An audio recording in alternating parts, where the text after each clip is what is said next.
Everyone welcome back to my channel PS world official 2M। तो friends, सबसे पहले मैं आप लोगों से सॉरी कहना चाहूँगी कि मैं काफ़ी समय से वीडियो आप लोगों को प्रोवाइड नहीं करा पा रही हूँ, क्योंकि मेरे भाई की शादी थी तो मैं अपने यहाँ आ गई हूँ और मायके आ गई हूँ, जिसकी वजह से मैं आप लोगों को वीडियो प्रोवाइड नहीं करा पाई। और आप लोगों के लिए ये गुड न्यूज़ है कि हमारे उत्तर प्रदेश में आंगनवाड़ी कार्यकर्ता की भर्ती निकली हुई है। किस किस जिले से निकली हुई है, स्टेप स्टेप बाय स्टेप देखेंगे। तो सबसे पहले आप लोग वीडियो पर नए हैं तो वीडियो को लाइक, चैनल को सब्सक्राइब ज़रूर कर दीजिए और बेल आइकन को दबा दीजिए। आप लोगों हो सकता है आप लोगों के लिए इसकी अहमियत ना हो, लेकिन मेरे लिए इसकी अहमियत बहुत ज़्यादा। और मुझे स्पेस तो नहीं मिल पा रहा था, मैंने कहा क्यों ना आप लोगों से बात कर ली जाए और देखते हैं कि सारी वैकेंसी है। और फ्रेंड लोग ये भी पूछ रही थी, क्या दीदी क्या सुपरवाइज़र की भी भर्ती आई है? तो मैं आप लोगों के लिए बता दूं कि सुपरवाइज़र की तो कोई वैकेंसी नहीं है, लेकिन हाँ, आंगनबाड़ी कार्यकर्ता की है। तो आज की वीडियो में हम देखेंगे कि कितनी सैलरी वो मिलती है, इसकी भी जानकारी है। अब सैलरी तो आप लोग जानते हैं, हमारे उत्तर प्रदेश में मध्य प्रदेश से कम ही सैलरी मिलती है, यानी कि 4,000 और 6,000। जो सहायिका होती है तो उसको 4,000 और जो कार्यकर्ता होती है उसको 6,000। लेकिन वो पूरी तरीके से डिपेंडेंट नहीं रहती है कोई भी जो आंगनबाड़ी, क्योंकि 4,000 6,000 में कुछ तो होता नहीं है। लेकिन बशर्ते ये है कि जो एक्स्ट्रा चीज़ें रहती हैं, खिलौने हैं, खाना, काफ़ी सारी चीज़ें बच्चों के पोषण आहार से संबंधित रहता है, तो वो सारी चीज़ें मिलती रहती हैं, जिसके कारण वो कुछ चीज़ें तो आप लोग जानते हैं। अब क्या ही मैं बताऊं, कुछ इससे थोड़ा बहुत तो उनका बचत हो जाता है, मतलब आपका अप्रॉक्स 10,000 के आसपास आपका हो जाता होगा मेरे ख्याल में। लेकिन और सैलरी तो जैसे आप लोग जानते हैं बहुत कम ही है, उससे कोई फ़र्क नहीं पड़ता। आप लोग जानते हो जो आंगनबाड़ी में कार्यकर्ता की और आज की कार्य करती हैं, तो उनको कहीं ना कहीं प्रॉफिट होता ही है। इस वजह से ही वो लगी रहती हैं इसमें, आंगनबाड़ी में। वो एक सरकारी जॉब, सिक्योर जॉब कहलाती है और महिलाओं के लिए है। इसमें पुरुष फॉर्म अप्लाई नहीं कर सकते हैं, तो ज़रूर अप्लाई करिएगा। चलिए देखते हैं फ्रेंड्स, सबसे पहली बात आती है कि इसकी क्या कैसी प्रोसेस होगी, मेरिट कैसे बनेगी। आपको ये तो कंफर्म आपको हो ही गया होगा कि आंगनवाड़ी में हमारे उत्तर प्रदेश में आंगनवाड़ी कार्यकर्ता की भर्ती आई हुई है और महिलाओं को रोजगार मिलेगा। हालांकि अब बात आती है सैलरी की। बहुत सारी मेरी फ्रेंड ये भी कह रही थी क्या आंगनवाड़ी कार्यकर्ता तो ठीक है, सुपरवाइजर की वैकेंसी भी आई हुई है क्या? तो मैं आपको जानकारी के लिए बता दूं कि सुपरवाइजर की वैकेंसी नहीं है, ओनली और ओनली आंगनवाड़ी कार्यकर्ता और सहायिका की है। तो फ्रेंड्स, बताती है मेरिट की। हालांकि आपको मालूम है हमारे उत्तर प्रदेश में 23,700 हमारे उत्तर प्रदेश में आंगनवाड़ी कार्यकर्ता की पद जारी कर दिए गए हैं। जैसे कि आपको पता है 23,753। तो यानी कि सभी ज़िलों में कितने कैसे पद हैं, किस पंचायत में कितने कैसे पद हैं, अलग अलग है गांव के हिसाब से, उसी हिसाब से आप लोग देख पाएंगे। लेकिन अब मैं पूरा डिटेल तो आपको दे नहीं सकती। मैं तो आपको सिर्फ फॉर्म भरने की प्रोसेस बता सकती हूँ, कैसा क्या उसमें लगेगा। ये सबसे ज़्यादा जो कि हर वीडियो में आपको देखने को नहीं मिल सकता है। तो देखिए, बागपत आंगनवाड़ी भर्ती, हाथरस आंगनवाड़ी भर्ती, पीलीभीत आंगनवाड़ी भर्ती, ये सारी जो भी इसके गांव से संबंधित है निकलती है लिस्ट, तो ये सारी जारी कर दी गई हैं। बात आती है लिंक की, तो डिस्क्रिप्शन में मैं दे दूंगी। एक बात और मैं बता दूं कि ये वैकेंसी है जिले वाइज थी, तो सब पंचायत वाइज थी, जिले वाइज थी, और फिर उसमें जो पंचायतें आती हैं उसके हिसाब से थी, वार्ड के हिसाब से थी या है। तो सब कुछ के फॉर्म भर चुके हैं, कुछ की अभी साइट खुलती जा रही है। तो कौन कौन से जिले हैं जिनके भी साइट खुलती जा रही है, इस पर भी अगला वीडियो में लेकर आऊँगी। लेकिन उससे पहले है ये तो आपका काम है कि पता करना। हाँ, जाके कैफ़े में भी पता कर सकते हैं। मैं तो सब ये बात करूँगी कि आपकी किस तरह से मेरिट बनेगी, किस तरह से फॉर्म अप्लाई होगा, क्या क्या हमें डॉक्यूमेंट सबमिट करना पड़ेगा, ये सारी चीज़ें मैं आज की वीडियो में इसमें डिस्कशन कर ही ले रही हूँ। और जैसे अब वैकेंसी का तो आप लोगों को इन्फॉर्मेशन है, बशर्ते कौन सी जिले में, कौन से वार्ड में, कौन सी पंचायत में कब कब फॉर्म भरने की तिथि है, ये भी, क्योंकि सबकी तिथि जो है अलग अलग है। किसी के पहले फॉर्म भर चुकी, लास्ट डेट हो गई, किसी का बाद में किसी का भरने वाला है, किसी का अभी लिंक खोल नहीं रही थी, किसी का ये था कि अभी फॉर्म ओपन नहीं होगा, ये चीज़ थी। तो ये है कि सबका ज़िले वाइज़ धीरे-धीरे अलग-अलग उससे अभी है। जैसे कि अब मैं जैसे अब चित्रकूट का है तो अप्रैल तक चलेगा कि हाँ, अप्रैल तक फॉर्म भरा जाएगा। तो ये चीज़ है। और हमारे बुंदेलखंड एरिया में अब अप्रैल तक भरा जाएगा। तो चलिए देख लेते हैं, सबसे बड़ी बात है जैसे अभ्यर्थियों को हाई स्कूल परीक्षा में 45% अंक है, तो तो क्या किया जाएगा 45/10 तो यानी 4.5 अंक प्राप्त होंगे। इसी प्रकार आपका और भी हैं, जैसे आपका और किसी भी उसमें है, जैसे पीजी में है, हाई स्कूल में है, इंटर में है, तो जैसे 10 से भाग देंगे 73 आपकी परसेंटेज बनी सपोज दैट, तो आपका कहते हैं 73/10 तो यानी कि 7.3 इस तरीके का आपका नंबर मिलेगा। और जिसकी मेरिट सूची के तैयार करने पर अंकों की गणना की जाएगी, जिसकी मेरिट अच्छी होगी उसका आंगनबाड़ी कार्यकर्ता में सिलेक्शन होगा। और इसमें ये भी है, ये भी रूल्स बताया गया है कि ये परित्यक्ता होना चाहिए। तो ये सब चीज़ें गाँव में ज़्यादातर ये चीज़ें होंगी और वार्डों में ये चीज़ें लागू नहीं होंगी।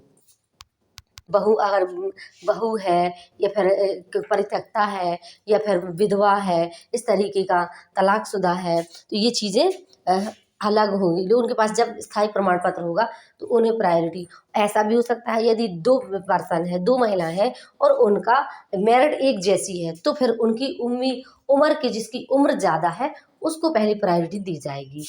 इस तरीके से सिलेक्शन होगा। और जैसे मैंने आपको पहले ही बता दिया कि मेरिट के आधार पर सिलेक्शन होना है, पूरी प्रोसेस है मेरिट के आधार पर ही होनी है। जैसे बीए है, बीए में आपका है तो 65% है तो 6.5 इस तरीके का आपको आपका 10वीं के, 12वीं के और ग्रेजुएशन का और प्लस आपका स्नातक यानी कि पोस्ट ग्रेजुएशन का बीएड डीएड जो भी आपने किया होगा, तो आपके पास जितनी ज़्यादा डिग्री होगी और उस हिसाब से आपका सिलेक्शन की प्रोसेस ज़्यादा रहेगी। आंगनबाड़ी कार्यकर्ता में सैलरी तो ज़्यादा रहती नहीं है, लेकिन उसमें ऊपरी एक तरह से कह सकते हैं जो सरकार जो पोषण आहार से संबंधित बच्चों के लिए लाभ होता है, तो उससे थोड़ा बहुत बचत उनका हो जाता है। और आप लोग जानते हैं, लेकिन बशर्ते ये है कि ये सिक्योर जॉब है और यदि हम कहीं प्राइवेट में पढ़ाते हैं या प्राइवेट में कुछ करते हैं तो आपको मिलेगा पैसा कम और मेहनत उससे जस्ट दुगनी मिलेगी, ये चीज़ हो जाती है। इसमें प्रमोशन की बात रही, यदि आपकी योग्यता बड़ी होगी तो सीधी सी बात है आपका प्रमोशन भी होने के चांसेस ज़्यादा हो पाएंगे।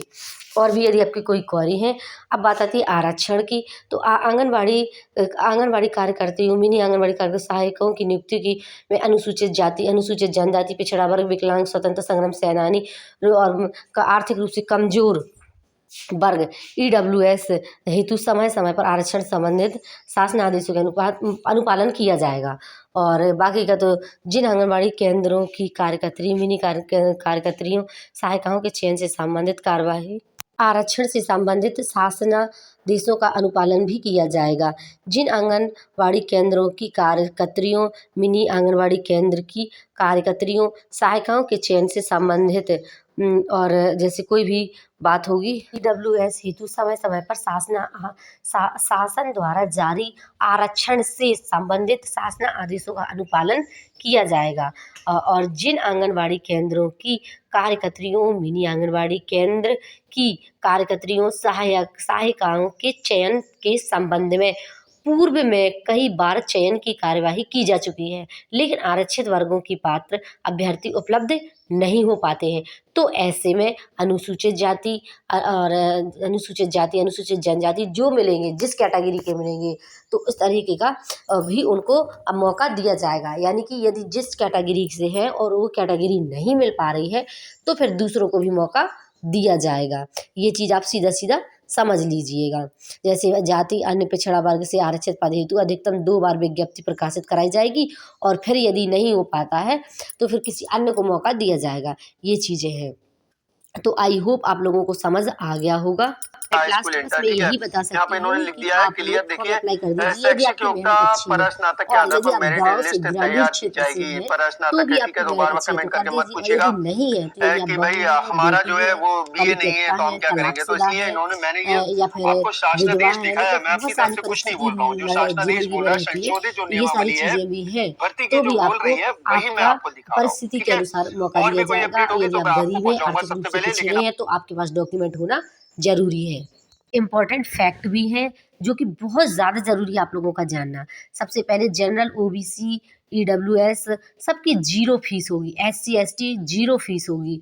और मतलब ये है कि इसमें सॉरी वो भी हाँ, मतलब ये है कि फीस नहीं आपको लगेगी। उत्तर प्रदेश आंगनबाड़ी भर्ती एज की बात करते हैं तो आप तो जानते हैं 18 से 35 वर्ष, और फिर एज रिलैक्सेशन समय के अकॉर्डिंग दिया जाएगा, ये चीज़ें हैं। और एज रिलैक्सेशन तो जैसे वो यूपी गवर्नमेंट में आंगनबाड़ी भर्ती में, यानी कि आपका यदि कैटेगरी वाइज है, जैसे अनुसूचित जाति, अनुसूचित जनजाति है, परित्यक्ता है, तो ये चीज़ें। और इसमें फीमेल कैंडिडेट ही अप्लाई करेंगे। शैक्षिक योग्यता तो आपको बता ही दी कि मेन जो है 10+2 है। इसके बाद फिर आप कहीं से भी आपने ऑल इंडिया रैंक आपने कहीं से भी किया हो, आप कहीं से भी हो, आपका 10+2 होना चाहिए। और candidate must be a resident of sad village ward, और मतलब ये है कि आपका नई वही काम नई जरूरी है, पंचायत जैसे आपने बताया, उसी पंचायत का होना जरूरी है, तभी आप इसमें अप्लाई कर पाएंगे। किसी अदर राज्य का, किसी अदर ज़िले का, किसी अदर मोहल्ले का या अदर वार्ड का उसमें अप्लाई नहीं कर पाएगा। और अब आती है वैकेंसी की, तो आप आगरा है और अली मतलब हर जगह से हैं, तो बस अपना देख लीजिए कि कहाँ-कहाँ का जगह अभी शेष है और हमारा निकल तो नहीं गया, तो ये चीज़ आपको चेक कर लीजिए। आगरा का है 482, अलीगढ़ में है 499, और अम्बेडकर नगर में 335, और अमरेठी में है 469, अमरोहा में 142। इस तरीके से हर ज़िले में वैकेंसी है आंगनबाड़ी कार्यकर्त्री की, आंगनबाड़ी कार्यकर्ता की। तो बस आई होप आप समझ पा रहे होंगे कि वैकेंसी अब पूरे ज़िले की, अब मैं पूरा ज़िले का बताऊंगी तो बहुत ज़्यादा टाइम कंज्यूम हो जाएगा, इस वजह से मैं पूरे ज़िले का नहीं बता पा रही हूँ सॉरी। और टाइम बहुत ज़्यादा हो जाएगा, वीडियो बड़ा हो जाएगा तो आप लोग देखेंगे ही नहीं। तो आपका काम है कि किस ज़िले से हैं आप, किस वार्ड से हैं, किस आप मोहल्ले से हैं, किस पंचायत से हैं, यदि गांव से हैं तो आपको ये पता करना है कि किस हम जहाँ से हैं उसमें कितने पद हैं, और बस आपको फॉर्म अप्लाई कर देना है। अब लास्ट बात कर लेते हैं कि और मैं भी अप्लाई करने के लिए सोच रही हूँ, मेरी एक फ्रेंड है उनको भी अप्लाई करना है, तो कर देंगे, अगर होगा तो अच्छी बात है। वैसे तो चांसेस ज़्यादा हैं, मेरिट वालों के चांसेस ज़्यादा हैं, और फिर इसके बाद अतिरिक्त कुछ हो देखना पड़ेगा। और आंगनबाड़ी में और अब मैं क्या ही बताऊँ, और जितने मतलब ज़िले हैं फिर उनके जो पंचायतें आती हैं और ये सारी चीज़ें आती हैं, उन ज़िलों से पद अलग अलग हैं।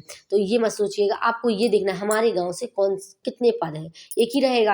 वार्ड से अपने वार्ड से फॉर्म भर दीजिए, यदि नहीं है तो फिर कोई बात ही नहीं है, क्योंकि पास का ही कोई ना कोई अप्लाई कर सकेगा, दूर का कहीं कोई अप्लाई नहीं कर सकेगा, महिला ही इसमें फॉर्म अप्लाई कर पाएंगी। अब चलिए लास्ट बात कर लेते हैं कि क्या क्या लगेगा, हमें कौन कौन से डॉक्यूमेंट की तैयार रखना पड़ेगा या रखना है। तो अब बिल्कुल लास्ट प्रोसेस पर बात कर लेते हैं। आंगनबाड़ी भर्ती 2024 केवल महिलाओं के लिए है।